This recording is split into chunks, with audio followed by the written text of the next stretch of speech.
Сабајлево во 8 часот по московско време, кај професорот, кај кинескиот професор Фафај Ми, успешно го положив последниот испит од политичка економија во високата школа, економска школа за елитни руски разузнавачи.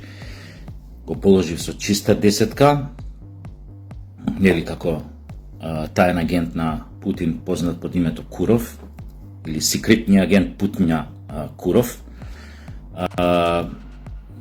Професорот, мојот професор од Кина, кој што е визитинг професор фактички тамо, господинот Фафај Ми, беше воодушевен од моето знаење.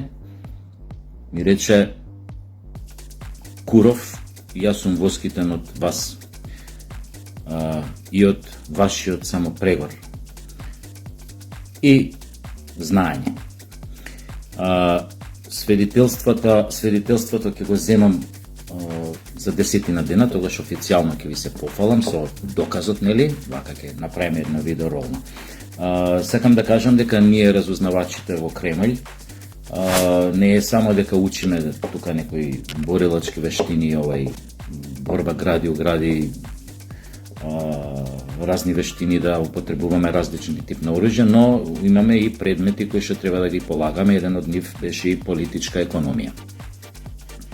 Затоа ќе си земам прв пат за право да коментирам, нели, сега веќе како дипломиран економист, да коментирам одредени работи, што би требало да направиме за да станеме економски стабилна држава. И тоа нека биде вака како мал совет за партијата на власт.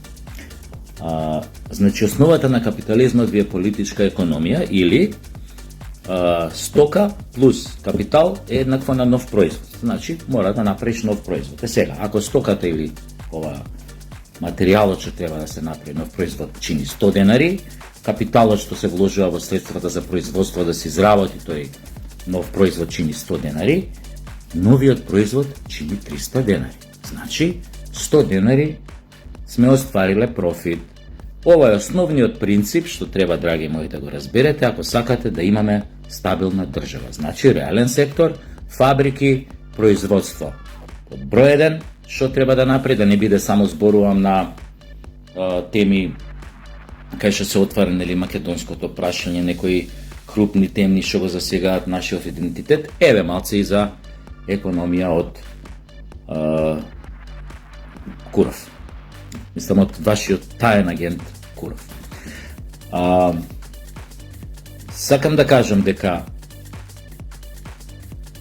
ако сакаме да имаме раст на БДП, или ако сакаме да намалиме инфлацијата, зголемиме вработеноста, значи мора да отвораме фабрики и да правиме вишок на вредност, тоест профит. Без тоа немаш високи пензии, немаш култура, немаш уметност, немаш спорт, немаш стандард, немаш ништо, ќе треба да се убиеш со пиштол.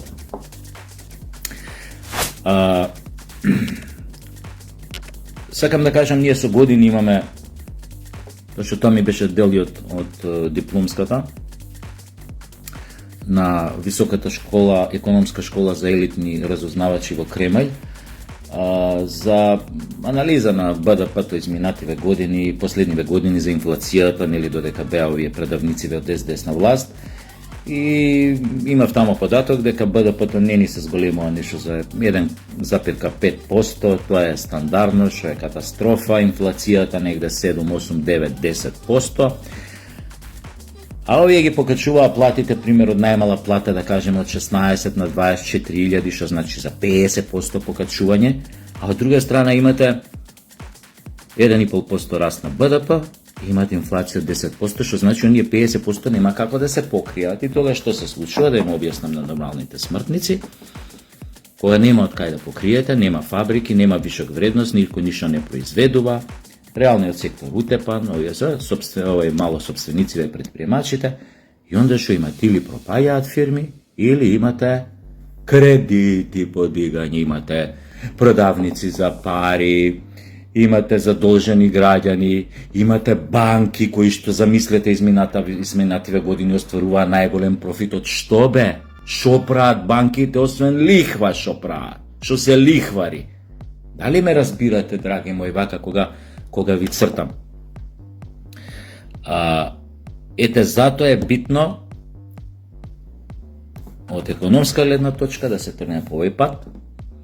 Значи, подитно да се помогне реалниот сектор да се крене, да се отвараат фабрики, нови вработувања, не знам, да се помага со субвенции, да можат тие или мало собственици или малце поголеми собственици на одредени фирми да вработуваат нови луѓе и да се прават нови производи за сите ние и пензионери и останатите, така што сме у други општествени дејности, што зависиме од тој вишок на вредност од профит што го остваруваат овие во реалниот сектор, овие предприемачи и така натаму, за да можеме да живееме многу подобро. Значи, се друго би било лага и замајување. Затоа, посакувам оваа влада да биде свесна за овој проблем, да направи се производството во Македонија да се зголеми, да се остварува вишок на вредност, за сите да живееме многу побаво и при тоа сметајте на тоа дека ако има вишок на вредност, ако има производство во државата, ако има фабрики кои што работат добро, дека ќе нема толку задолжени граѓани, оние фамозни фантомски продавници за пари ќе бидат затворени и треба да бидат затворени. Се што народот го прави роб и го прави зависен и го прави финансиски роб, значи треба да се укине, банките да се стават под контрола. Не може банките да бидат најголеми овие со најголема заработка у тек на годината. Не може едноставно, тоа зборува многу за државата. И на крајот, толку за овој дел од економијата, се надевам дека со прости зборови ви објаснив, и на крајот дај ги замолам овие владеачкава гарнитура сега на ВМРО, затоа што гледаме дека многу познати спортисти рекламираат казина, коцкарници, продавници за пари. Сметам дека е тоа бедно и јадно од морална гледна точка, особено што тие луѓе немаат потреба да го прават тоа, а сепак го прават за многу пари и личен бенефит, а на сметка на тоа прават зависни од кредити, од коцка многу граѓани, меѓу кои и многу млади луѓе, дури некои неполнолетни, затоа што може да се коцкаат и онлайн и секако. И затоа мој апел до владата на Мицковски да направат кампања обратно од оваа, кај што познати личности кои ќе си ги одберат, ќе зборуваат за тоа дека не треба луѓето да се задолжуваат во продавниците за пари, дека не треба да одат тамо да играат да се коцкаат, нели, како што и да ги рекламираат оние коцкарници кои што даваат многу пари за да прават уште позависни, уште посиромашни граѓани на целата оваа сиромаштија. Значи една контракампања на сето тоа, па да видиме, но секако таква работа мора да се направи. И уште еднаш да изразам куров, да изрази гадење кон оние спортисти и познати личности кои што учествуваат во тие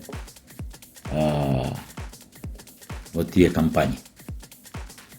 Ви благодарам многу и се гледаме повторно со некој нов економски совет од Куров.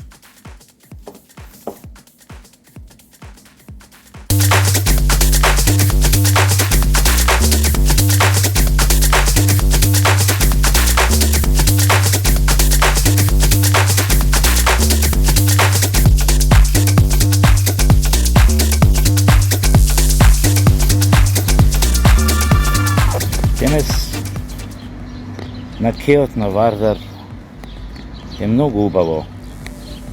Птичките пеат, природата е разбудена, гранките листовите на гранките зелени, се е како во некоја прекрасна бајка. Вардар тече, гом навлече се уште, како многу години наназад. Но, тоа е тоа.